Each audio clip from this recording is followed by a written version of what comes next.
வணக்கம். ஜவை இஜட் from Javadhupatti Puthur. Power writer அப்படிங்கிற யூடியூப் சேனல் மூலமாக உங்களை மீண்டும் சந்திப்பு ரொம்ப மற்ற மகிழ்ச்சி. அத்தோட எங்கள் சேனலை சப்ஸ்கிரைப் பண்ணுங்கள், பெல் பட்டன் அழுத்த மறந்துடாதீங்க.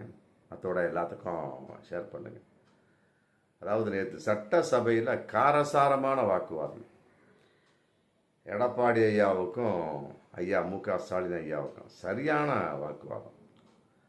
இந்த மாதிரி ஒரு வாக்குவாதம் இதுக்கு முன்னாடி நடந்திருந்தாலுமே கூட இப்படிப்பட்ட ஒரு கேள்விகளுக்கு எதிரும் புதிருமான ஒரு கேள்விகள், அது குறிப்பாக பதில் சொல்ல முடியாத எதிர்க்கட்சி தலைவராய் எடப்பாடி மாட்டிக்கொண்டு விழித்தார் என்பதுதான் பகிரங்கமான உண்மை. ஓப்பனாகவே கேட்டுறார் மு.க. ஸ்டாலின், ஏங்க இந்த மாதிரிலாம் பேசுறீங்களே, என்ன கூட்டணிக்கு ஆள் தேடுறீங்களா அப்படின்னு கேட்டார். சரியான ஒரு குத்து. ஆனால் இந்த மாதிரி ஒரு முதலமைச்சர் தமிழக வரலாற்றில், அரசியல் வரலாற்றில் இந்த மாதிரி ஒரு முதலமைச்சர் ஒரு எதிர்க்கட்சி தலைவரை பார்த்து நடந்து முடித்த வரலாறு எடுத்து பார்த்தோம்னா இந்த மாதிரி கேட்டிருக்காரா அப்படிங்கிறது சந்தேகமாக தான் இருக்கும். ஏன்னா பேசுகிற பேச்சே அந்த மாதிரி தான் எனக்கு இருக்குது. டக்குன்னு அடிச்சிட்டாரு. இந்த மாதிரிலாம் பேசுகிறீங்க, என்ன கூட்டணிக்கு ஆள் தேடுறீங்க, ஐயோ உடனே எடப்பாடி அதெல்லாம் ஒன்றும் இல்லைங்க, அதெல்லாம் ஒன்றும் இல்லை, நாங்கள் எதிலும் அரசியல் செய்யவே கிடையாது, ஆமாம் அரசியல் செய்யவே கிடையாது அப்படின்னு ரொம்ப அதை போட்டு அமுக்கிறார். நம்மளே யோசிக்கலாம். அதாவது குஜராத்தில் 2 மாதத்துக்கு முன்னால் நடந்த குஜராத் சம்பவத்தில் 229 பேர் இறந்தது. எல்லாம் சுத்தமாக கறிக்கட்டை. அதை அறுத்து 12 மணி நேரம், ராத்திரியில் தான் அறுக்கக்கூடாது, பகலில் அறுக்கணும் அப்படிங்கெல்லாம் கிடையாது. ஒரு சுச்சுவேஷன், ஒரு சூழல் எந்த அளவுக்கு இருக்கோ அந்த அளவுக்கு இருக்கக்கூடிய சமயத்தில் போஸ்ட்மார்ட்டம் எப்போ வேணாலும் பண்ணலாம். அது மருத்துவத்துறையில் ஒரு சட்ட ரீதியாக இருக்குது. இது தெரியாமல் அது எப்படிங்க நீங்கள் ராத்திரியில் போஸ்ட்மார்ட்டம் பண்ணீங்க என்ன அப்படிங்கிற இப்படி அது ஒரு பிரச்சனையை பண்ணிக்கிட்டு உட்காந்துட்டு ஒரு குத்துச்சு மருத்துவ ஆய்வுத்துறையை. இது தெரியாமல் எதுக்கு நீங்கள் கட்சியில் இருக்கீங்க அப்படிங்கிற மாதிரியே ஒரு 10 நாளைக்கு முன்னால் கேள்வி கேட்டாங்க. அது மக்களுக்கு தெரியும். அதையும் இந்த இடத்துல எடுத்து பேசக்கூடிய சமயம் ரொம்ப தெளிவாக பேசுகிறார். 1474 மருத்துவர்களை வச்சு 5 மேடைகள், இது 1474 மருத்துவ சோன்ஸ் எல்லாம் இது பண்ணி 5 மேஜைகளில் 23 மருத்துவர்களை வச்சு முதல்ல அதிகாலை 1:45 ஸ்டார்ட் பண்ணி அடுத்த நாள் 4 மணி வரைக்கும் பண்ணியிருக்காங்க. 39 பாடி. ஏன்னா இந்த அளவுக்கு நாங்கள் வேகமாக பண்ணியிருக்கோமே, எந்த ஒரு பாராட்டும் இல்லை என்றாலுமே கூட இதையும் குறை சொல்லக்கூடிய அளவுக்கு எல்லாத்துலேயுமே இதுவும் ஒரு ஏழை விட்டு அரசியல் தான். நல்லா புரிஞ்சுக்கணும். பாஜக பாலிசி அதிமுக, ஏன்னா இவர் ஆம்புலன்ஸ் அரசியல் பண்ணவர் எடப்பாடி, அதனால் பாஜக பாலிசி இவருக்கு பிடிச்சிருச்சா அப்படிங்கிறது தெரியல. நல்லா யோசனை பண்ணி கேட்கக்கூடிய சமயத்தில் சரியான ஒரு மாட்டு திட்டம் மா சுப்பிரமணியம் விளக்கமாக சொல்கிறாரு. 12 மணி நேரம் 229 பேருக்கு குஜராத்தில் பண்ணாங்க, ராத்திரியும் பகலும் பார்க்காம. அப்புறம் இங்கே இப்படி நம்ம பார்க்க முடியும், அதற்குள்ள ஏற்பாடை தான் பண்ணணும் அப்படிங்கிறது அது ஒரு வகையில் ஒரு அதிமுக அரசியல் செய்தார்கள். அப்புறம் ஏவா வேலு, அவருக்கும் எடப்பாடிக்கும் பயங்கரமான ஒரு வாய் தகராறு பிரச்சனை. சரியான ஒரு கேள்வி பதில். அதாவது ஏவா வேலு கரெக்டாக சொல்கிறார்.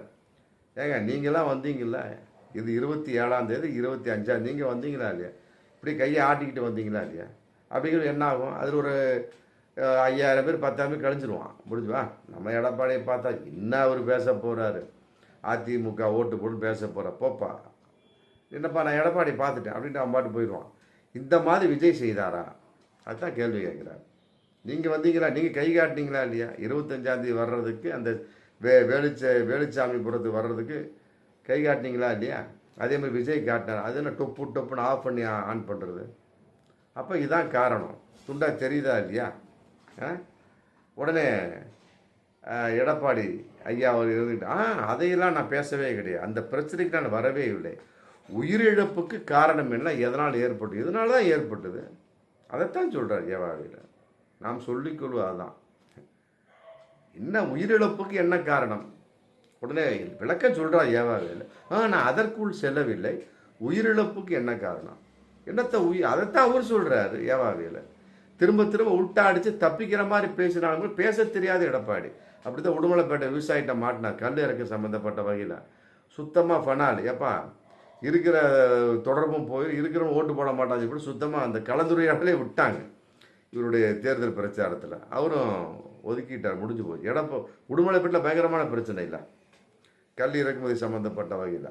அதனால் வந்து நீங்கள் என்ன செஞ்சீங்க அப்படின்னு ஒருத்தர் கேள்வி கேட்க அது பயங்கரமான பிரச்சனையாகி எடப்பாடிக்கும் உட்கார்ந்த விவசாயிக்கு மிகப்பெரிய ஒரு வாக்குவாதம் ஏற்பட்டு, இதே மாதிரி தான் ஏவா வேலுக்கும் எடப்பாடிக்கும் வாக்குவாதம் ஏற்பட்ட மாதிரி அங்கே வாக்குவாதம் ஏற்படுது உடுமலைப்பேட்டையில். அதே மாதிரி இங்கேயும் ஏற்பட்டிருக்கு. விளக்க சொல்கிறார் ஏவா வேலு, அதை ஒத்துக்காமல் இல்லை வேறு விதமாக மடக்கணும், அதுவும் தெரியல எடப்பாடிக்கு. ஏன்னா எதெல்லாம் நான் உள்ள அதுக்கு நான் வந்து அந்த பிரச்சனைக்கு நான் வரவே இல்லைங்க. உயிரிழப்புக்கு என்ன காரணம், அது உயிரிழப்பு ஏற்படும் என்ன காரணம், அதுதான் இது நாம் சொல்லிக்கூடாது தான். புரியுதுங்களா?